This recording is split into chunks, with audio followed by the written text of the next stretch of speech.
This episode of Bulletproof Cash Flow is brought to you by Realty Dynamics. Learn how people like you can build substantial passive income while creating wealth for the long term through real estate investing. Visit rdyne.com. That's RDYNE.com. There's certainly things you can do to narrow it down a little bit, like base it on zip code or subdivision, that kind of thing. But, there's drawbacks to every way you do it. Another way to find deals is to have a buying website where you basically just have a website and it's a simple form and people can go to it and submit their property information. And it's a little bit more automated that way because you can basically ask all the same questions you would normally ask, but it comes through digitally and you can send offers a lot faster. But the downside of that is a lot of people won't go to a website. Working because you want to, not because you have to, is financial freedom. And we want to help you create that. Welcome to the Bulletproof Cash Flow Show. We're going to teach you how to achieve lifetime financial freedom through real estate investment. Your host is a multifamily syndicator and property developer. He's done deals reaching into the hundreds of millions of dollars. You'll hear from experts in all aspects of real estate investment, finance, development, and management. Everything you need is right here. This is the Bulletproof Cash Flow Show. And this is your host, Augustino Pintus. Hey everyone, it's Augustino. Land investing is often viewed negatively by investors because there's simply no cash flow coming off the property. Now, there's some speculation that comes with the acquisition, but with the right strategies, investing in vacant land can be very, very lucrative. Now, our next guest knows all about this. He started investing in land back in 2005 while he was still in college, and he learned about real estate investing from that famous book we all know and love, Rich Dad, Poor Dad. Now, anyone who's read that book understands it does a great job with telling you how to make money in real estate, but doesn't tell you the how to get into real estate. Now, regardless, he dug in to the MLS and started looking for houses to fix and flip. And really, that was his first exposure to real estate. Now, by 2007, he couldn't find anything that made sense. And when the 2008 crash, of course, came along, he took the opportunity to learn about land investing. And then from there, he set out to find motivated investors and sellers to really get in on these deals. So to that end, he started buying delinquent tax lists and started building up his knowledge on how to acquire these types of assets. He discovered that land was a simple way to get into real estate without taking a great deal of risk, and that's how you get in the house flipping business. Now, over the last decade, he's been able to grow his land business by leaps and bounds. He is now the founder of retipster.com, a real estate investing blog that offers the real estate world guidance for part-time and full-time real estate investors. Now, with all that, I'd like to welcome Seth Williams to the show. Seth, buddy, thanks for coming on, man. Thanks for having me. It's great to be here.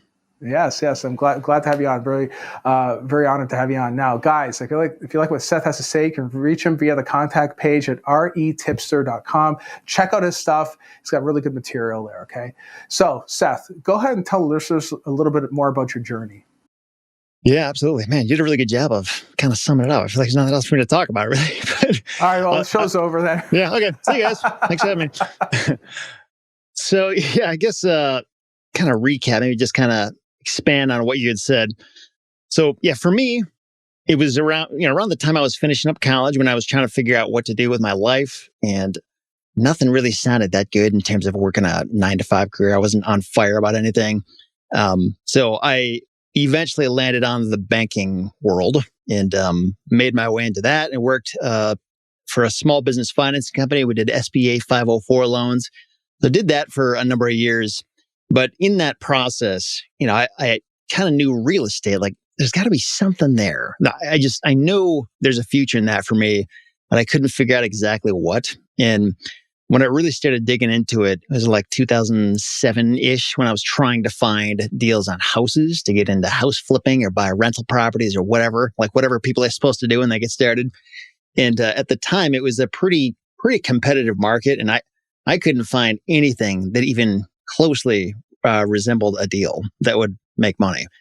And it's kind of like it is today, although I think today it's maybe even more extreme. But part of what I was doing wrong, really a huge part of it, is I was only looking on the MLS. where people had their properties listed and they knew what the market value was. They wanted to get as high of a price as they possibly could. I didn't realize that you don't have to do that. You can find deals off market by meeting them where they're at, getting lists of people, sometimes lists of people that have specific problems in common. And one of the lists that I found was the delinquent tax list. And this is not the only way to do this, but I basically just learned about the fact that every county in the U.S. has this list. And whether or not you can actually get it is another story. They won't always just willingly give it to you and make it easy. But if you can get it, this list is pretty valuable because everybody on this list still owns their property. They haven't lost it to tax foreclosure yet, but they're about to. They're not far off from doing that. And with this list, it was, I don't want to say easy. It was kind of a mess to sort through. But once I could do that and get a organized spreadsheet, I just blasted out a bunch of tiny yellow postcards to everybody saying, hey, I see you own property in this county and I'm looking to my property. I want to sell it. Give me a call. And I got a lot of calls back because remember, these people had delinquent taxes. And, for whatever reason, a lot of times when people have delinquent taxes, it's sort of saying something. It's like for whatever reason, they don't care about it. Maybe they can't afford it. Why else would somebody just ignore that and let it go? Sometimes they just legitimately forget, but a lot of times it's because they don't want the thing. And, they're too apathetic to go out of their way to list the thing to sell it. And they literally will just let the thing go. And by finding these people that had this issue in common, it was kind of a compelling case where I could say, hey, look, I see you're about to lose this and get nothing. What if I gave you $500 or $1,000 and I paid off your taxes and we just made this easy?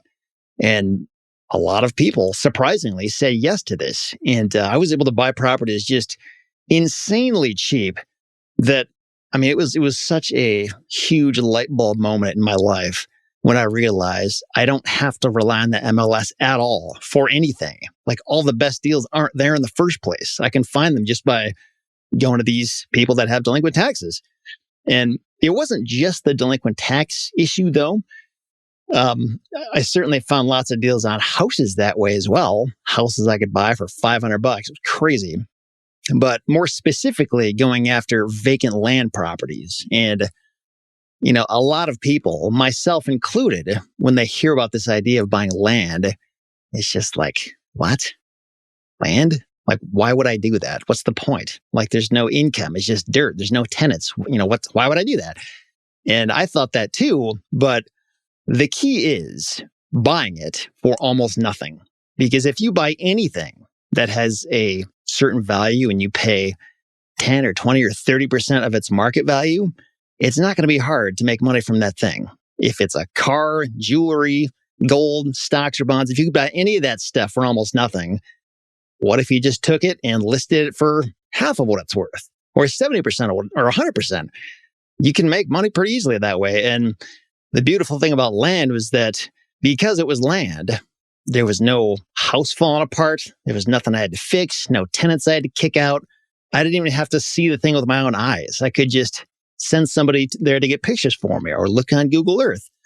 And it was just an amazing thing to be able to buy these properties and, make a pretty good profit without having to do anything to it. I didn't have to fix anything up.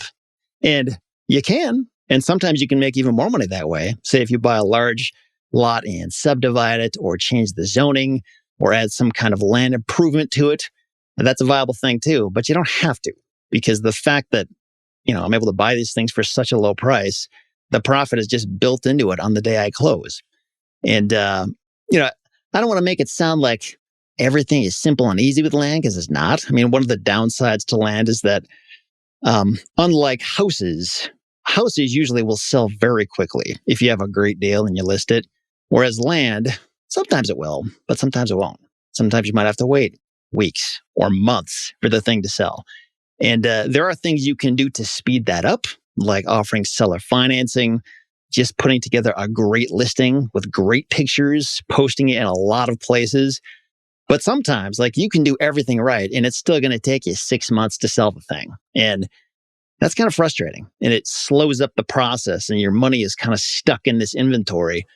And so that, it's one of the potential drawbacks. But in the end, when you look at all of the positives that land has to offer, and also coupled with the fact that when you're buying these things, I mean, almost nobody has a mortgage or a loan on the property because you can't really get loans on vacant land that is just vacant land. You can if you're going to develop that property, but if you want to just buy land and just sit on it as land, most banks don't want to talk to you about that. And because of that, everybody that I make offers to on land, they don't have a mortgage to pay off. So when I'm buying it, it's free and clear, and I'm not making loan payments. So anyway, but that's really the business model, is just finding these vacant lots. They're usually smaller residential lots, but you can get larger ones too. And there's just a lot of benefits that come with the package when you're talking to the right people and you understand how to figure out values for land and make the right kinds of offers. Hey, Augustino here, and I would love to connect directly with you. Text the word books to 844-428-1344 to receive weekly book recommendations from me. Yeah, so it's funny because I think that's the best way to do it that we just pointed out. Your cost basis needs to be low enough so it makes sense. Because if you're pouring in $3 million into a parcel of land, you better have a plan to get out of that thing. Either you're going to build something on it, or you're going to, or you already have someone lined up to buy it from you, right? But it's kind of like the stuff you're talking about. You're getting at a deal, right? You're helping someone out, right? You're not exploiting anybody, right? This is something that either that individual you're going to call, they're probably thinking, what the hell am I going to do with this thing? Yeah. Well, okay, great. I get to get $1,000 and I turn it over to this guy and let him deal with the taxes. Fine. It's like it's found, to him, it's found money, right? So it's phenomenal. It's phenomenal for that, in that regard, Yeah, it's one of the. I'm sorry, I'm going to cut you off, but that is one of the interesting and different things about land versus a building. Is that with most buildings or houses, that house is like the roof over somebody's head. So like there's a lot of emotion tied into that, and if you make a low offer, it's like you're somehow taking advantage of somebody. When really, like, anybody can say no to any offer. It's as simple as that. But people just kind of see it as you're a shark trying to get people's houses. But with land, it's like, it's just dirt, like it's not that, it's not that there's not good value in that, but it's just a different kind of animal that people look at differently than a house. So, right. Yeah. It's funny how that works, huh? Yeah, it is. It's the same thing. Yeah, essentially. Yeah. But in your case, one thing that I've spoken to other guests before that do very similar things, they say that the owner finance model is a super way to get that cash flow that's coming in, and you're helping someone else out. I mean, conceivably, they would just be holding onto the land, doing the same thing you're doing, basically trying to find someone else to sell it for even greater amount of money, typically, yeah. Right? Yeah, I mean, it just depends who ends up buying it.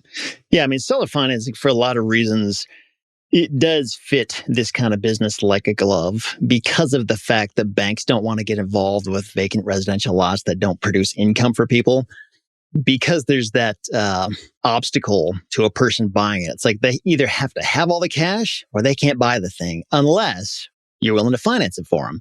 And if somebody had, if I had gone out and bought this vacant lot and paid full market value for it, that wouldn't be very compelling for me. There wouldn't be a strong reason for me to do that because all this money is tied up in this thing. It's going to take years to get it back. But the fact that I paid a small fraction of its market value in the first place means it's not going to take me that long to get all of my money back. I might even get it back on the down payment if I structure it right, which means every payment after that is pure profit. Because of that, along with the fact that you're just providing a huge value to any land buyer because they can't get financing in either way, it makes a ton of sense. I think the drawback, though, it's one of those things where on paper, it's like, heck yeah, like that's awesome. But one of the issues is that, like when you get into any kind of a borrower or lender relationship, it's a relationship. It's going to last for years. And what if that person just stops paying you? What if they just ghost you and don't respond to your calls? Now you got to go through foreclosure. And in some states, that's relatively easy. In some states, it's super annoying. It takes months and thousands of dollars to do it. So if the property is valuable enough, I mean, it's totally worth dealing with those issues. Like, it's not a problem. But if you're talking about like a $5,000 lot where you're making $50 a month in payments, like it's not necessarily worth, in my opinion, it's not really worth getting into all that trouble just for the sake of doing seller financing. So it's got to make sense. And some people kind of approach it like everything is going seller financing no matter what. And I'm not really like that. I'm more of I think it's the kind of thing where I used to do seller financing a lot, but I just have dealt with enough people who say they're going to pay and they don't. And that's super annoying. And so what I do is it's kind of a last resort thing. Like if I have a property that isn't selling, then yeah, I'll go the seller financing route. But it's not the first thing that I'm trying to push. It's more of let's try to get the cash so I can get my money and move it on and keep moving. But just kind of depends on what you want out of the business. Yeah, absolutely, absolutely. Now, one thing you touched on a second ago was the marketing aspect, right? And you're using those yellow postcards. What sort of other marketing methodologies are you using to find these assets? Because right now, just trying to find anything these days is very, very tough. But I'd love to get your insight into where you're finding these properties that you're buying. Sure. So the little yellow postcards, that's something I did for years. That was all I did. And it was just a postcard that, it was basically what we call a neutral letter in the land business, where it was, hey, I see you got land. I'm looking to buy land. Give me a call or send me an email or visit my website. And that can certainly work. And I think the upside of that is that you'll probably get more responses overall. Not always, but because it's sort of open-ended, you're inviting anyone and everyone who has any interest to respond to you, especially if you can do something unique that makes your postcard really pop or just catch people's attention. Another way to do this, though, is what some people call blind offers, where it's like a letter in an envelope and it's literally an offer. It's like a little purchase agreement on the first thing that they see. And they call it a blind offer because you can't research thousands of properties before you send out offers this way. And, what you would do is basically base your offers. It's going to be at that same model where it's a small fraction of its actual value, but that value is assumed based on the property's size and what comparable properties have sold for in the area. So it's very imprecise. And the way that the purchase agreement is worded is more like a letter of intent. It's very easy to get out of this if you find out that, oh, this isn't actually what I thought it was. So it's very non-committal. But the benefit of it is that you don't have to waste time with people and play a game where they think you're going to make a huge offer, but you're not really going to do it. And you talk to everybody for 20 minutes before you send them an offer, and then they say no. And so I think the time savings is a big benefit for that. But the downside of that is you can waste a lot of money on mail that's never going to go anywhere because you're leading right out of the gate with a super low offer that most people are going to laugh at and throw away. And there might be cases where there is a property that's worth offering more than your 10 to 20 to 30% of market value. Maybe it's worth offering 50% or 60%. Who knows? And if you were doing postcards and you can talk to a person and figure that out, you could make those kind of adjustments. But with blind offers, it's a blind offer. So, there's certainly things you can do to narrow it down a little bit, like base it on zip code or subdivision and that kind of thing. But, there's drawbacks to every way you do it. Another way to find deals is to have a buying website where you basically just have a website and it's a simple form and people can go to it and submit their property information. And it's a little bit more automated that way because you can basically ask all the same questions you would normally ask, but it comes through digitally and you can send offers a lot faster. But the downside of that is a lot of people won't go to a website, or I don't know, it's just not how they communicate and deal with somebody when they want to sell their property. So there's different ways to go about it. Those websites, do you know if it's similar to the how the hard money loan business works, right? Where it's usually there's a front end company that's doing these websites all over the place under different names. And then what happens is somebody puts in their information looking for some sort of hard money loan, like a payday loan, basically. Payday loans, to be more precise. And then it's basically that name is sold to the highest bidder. Is that the same sort of thing that's happening with these land type of plays too, or is it a little different than that? I don't know. That's not how mine works. And I don't know of anybody else who does. So I guess I'm going to say no, but I can't speak for everybody. There might be somebody out there who's doing it that way. So I think it's just kind of a different model of how that works. Yeah. It's because I imagine too, you're also buying lists as well, right? Buying lists of people of like motivated sellers or motivated sellers, maybe even investors too, perhaps if you're doing that as well. Yeah. Just any list that I would buy would be like actual property owners that I want to reach out to buy their property.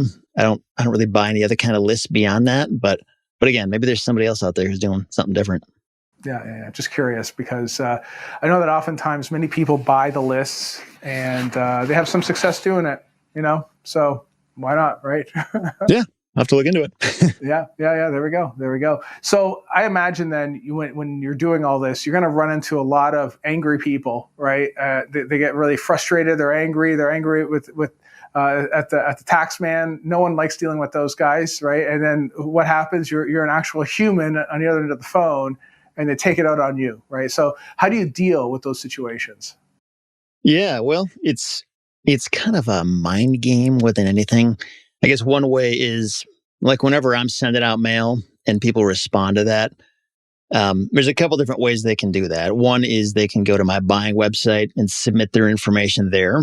And in that case, I don't know, if they hate me or something, they probably just wouldn't do it. Or they would, if they were going to send me some nasty note somehow. Worst case is that shows up in my email inbox. And I'm like, okay, well, that's a bummer. Another way, if they were going to call me, so when they call me, it doesn't go directly to my phone. There is a 2-minute long pre-recorded message where I'm basically explaining the whole thing that I'm trying to do. The fact that I'm trying to find, pay discounted offer prices on vacant land. And this is why, this is what I'm going to do. And if a person listens to the whole 2-minute message and then they leave me a voicemail and then they decide to cuss me out, it's like, okay, well, I guess we weren't going to do business anyway. So it's, that's the thing. It's also another way that you can determine whether somebody is actually motivated to sell is if they will stick around for 2 minutes to listen to that thing. Because if they won't, it's like, okay, well, I guess, I don't know, maybe we would have done deal, but maybe not. So I'm probably laughing. That's why I'm laughing because someone's going to go through the effort of staying on the phone for 2 minutes just to wait till the recording and then they can start swearing at you. It's a special type of individual. There's many of those special people out there. But the bottom line is like almost never is there a situation where like I am live on the phone with somebody who's swearing at me and hates me. Like that's not how it works because that's not how they would get a hold of me.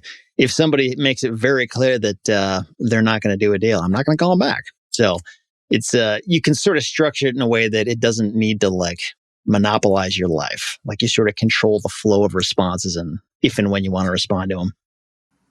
Yeah, good. So do you have any preferred places where you buy your leads from? Yeah, so these days, DataTree, it's a data service that, it's one of many data services out there. There's several others that do a similar thing, like ListSource or Melissa Data. But it's just one of these data services where you have access to a nationwide database where you can, of property owner information. So you could decide the state and the county or counties and just get super specific. Like I want every property in this county that is vacant land. It's between 1 to 10 acres. It's in these zip codes. It's zoned this way. You can just really specify what you want. And then those are the properties and property owners and their mailing addresses that will show up on your list. And then you can reach out to them and, send a mail and see if anything happens from that. So it's, in my experience, I've found it to be, and maybe it's just my experience, but it's usually not quite as effective as a delinquent tax list because with that kind of list, everybody has this common problem. And these data services usually can't filter out that specific issue. But the problem with getting the list from the county, which is where you have to get a delinquent tax list from, is that a lot of counties are just terrible to work with. Like their customer service is not something that they are trained to do. And even when you do get the list, it's a complete mess. And you got to sort through it. And so it's great if you can deal with those problems, but if you don't have time or desire to do that, something like DataTree just makes it a lot faster and easier.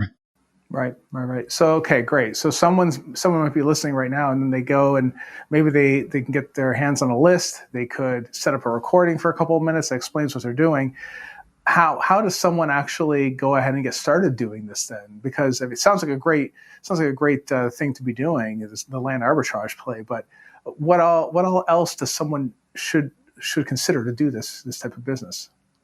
Yeah, I mean, there's not a whole lot you have to do to get started. There's a few things that are a good idea, but you don't have to do it. So if you just wanted to like try your hand at it and just try to prove the concept to yourself, to say, hey, is anybody going to respond to this? Can I actually do a deal this way? Do I even like doing this? Because you might do it and figure out, oh, I hate doing this, so I'm not going to keep doing it. But really all you would need to do, or I guess the recommendations I would have for somebody, is to set up a business phone number that's different than your actual phone, so that when people respond to that, they're not getting your actual cell phone number. There's a lot of services out there that can do this. There's Ring Central, there's Open Phone, Grasshopper, there's tons of these things. But you go with one of them and set up this dedicated business phone number and create a message. And I've actually got one on my website, retipster.com, where you can hear an example of that. But just a message explaining what's going on, so that when people call, they're sort of ushered through this process and they understand, oh, okay, so this is why I sent me this. Okay, I get it. And then see if people leave messages. And again, you would also have to start by, putting together a postcard template or a letter template, getting that list from DataTree or wherever. By the way, I've got video tutorials on everything that I'm explaining here over at retipster.com. So you don't have to just hear what I'm saying here. You can go and check that out if you want. Nice. And as far as like contracts and other documents like that, I'm assuming that's all somewhere available as well. Yep, it's all pointed to, and actually, just to circle back on things you'd have to do in order to give this a try and get started. So, other than having like a business phone number with that pre-recorded voicemail message and some kind of a letter template to send out, so another thing you would that I would recommend you do is have a dedicated business mailing address, not your home address. And this is super easy to do. I mean, you could do it through the post office. You could do it through the UPS store. There's a website called Traveling Mailbox that a lot of people use in our community that it's actually really cool. You can set up a mailing address in a bunch of different places throughout the country. And so like, even if I don't live in LA, my mailbox can be there and my mail gets delivered there and it gets scanned and I can see it through the app on my phone. So if I could start over again today, that's what I would do. But what I do is I have a rented mailbox not far from where I live that I go and pick up once a week. But the point is, you just don't want to have your home address as the return label for these thousands of mailers that you're sending out there. No. That's actually a great idea. I think also maybe in setting up an LLC with a professional website too also brings legitimacy to what you're doing too. Because I would imagine that for many of these folks, they get a lot of these phone calls, I'm sure, and if they just happen to like your voice, what you're saying is makes sense to them. If they Google you or look for you and it's just some dude working out of his house, they may not trust you, right? Yeah, and those are two things I would agree with you. I mean, if it was up to me, I would do that. The one thing I'll mention though is that they're not technically a must to do this. And the reason I point that out is because I've seen a lot of people who they get hung up here. Like they literally spend months trying to make a website and register their LLC, like agonizing over, what state do I register it in? What name do I use? And it is possible. Like I've seen people literally quit before they even get started because they're so hung up on this. So I would agree. It's a great idea. But if you find yourself stalling out doing that, just know like you don't need to do that. It's like a good idea, but it's not like you can't proceed without that. Oh yeah, 100%. Yeah, no, I totally agree with you. Some people will get hung up on doing stuff like that. And it's like, you have to take action. The hardest part is making the phone call and then possibly getting shouted out at by the person at the other end of the phone. Yeah. And yes. We don't want to deal with that. So we come up with excuses as to why we don't do it, right? So, but yeah, you know what? The more of those phone calls you have, the closer to a yes you get to. That's the way I look at it. Exactly. That's the way I look at it. You got it. Cool. So good. So let's say, for instance, someone's listening right now and they want to get into this, and they're kind of on the fence about where to start. What bulletproof advice would you have to offer them? Yeah, I would say start moving. Like, just start bumping into things, start trying things and making mistakes. It's interesting. There's a lot of stuff that I think is smart to get educated about before you start moving, but at some point, like, the real education happens when you just start doing stuff. Like, you'll find out really quickly what does and doesn't work. Even if something theoretically should or shouldn't work, sometimes there's differences that come into play just because you are who you are and you have a competitive advantage or disadvantage that other people don't have. So I would just get reasonably educated about what you're supposed to do. And that doesn't take terribly long. The people that I see who get the furthest, the fastest, are people who just like compulsively move forward, even if they don't have it all figured out. And yeah, they might make more mistakes that way, but it's probably better than just like not going anywhere or taking months to take that first step. So yeah, it's about taking action. Like everything else in this business, you got to take action. All right, guys. Well, if you want to reach out to Seth, you can reach him via his website, www.retipster.com. Don't forget to check out his stuff. He's got some great material there. If you're really interested in getting into the land arbitration business, again, he's got some great material there. Definitely check it out. And I think the biggest component, just as Seth said, is you got to take action. It's imperative if you really want to do this business. It's a must. You have to do it. Thanks for tuning in. I'll see you next episode. Take care. You've been listening to the Bulletproof Cash Flow Show. We hope you've enjoyed the show. We know we had fun. Make sure to visit our Apple Podcast page and leave us a 5-star review. We hope you've gotten some useful and practical information from the show. For real estate coaching, events, and resources, hit up bulletproofcashflow.com. Till next time.